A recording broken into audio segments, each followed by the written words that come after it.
Second Amendment, gun control. You've been on the NRA's board since '95, and this is a subject that you maybe feel more strongly about than any other. I believe that Make your case. I believe that a person's moral compass can be determined by how he references free men the right to defend themselves.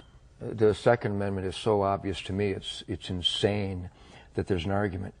God gave, let's pretend there is no document. Let's pretend brave families didn't leave the tyrants and the slave drivers of Europe so that they could practice the religion of their choice, so that they could speak out without being murdered, that they could produce wool without the king's men coming and taking it from them every season of harvest.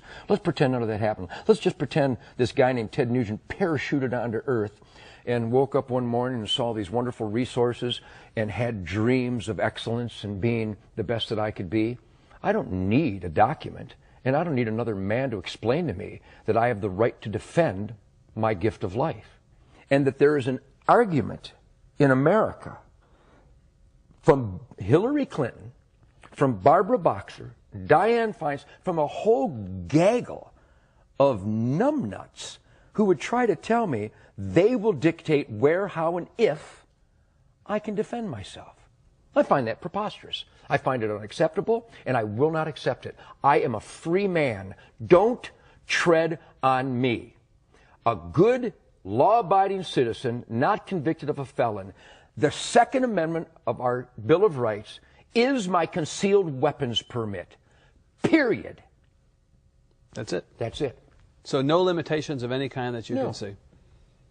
None. That's it. The limitation should be, instead of arresting people for molesting children 24 times, I would rather the dad walked into the room, found a person molesting that child, and blew his brains out.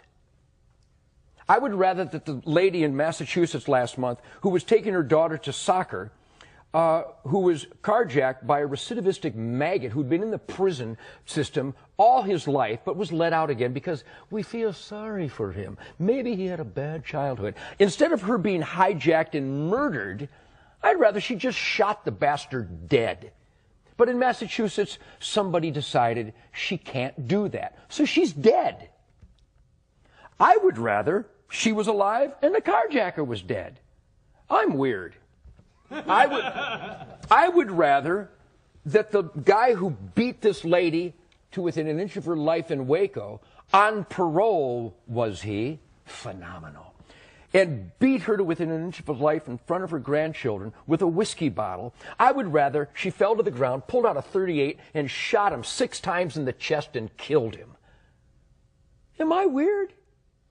Because the guy is going to get out again. I don't like repeat offenders. I like dead offenders.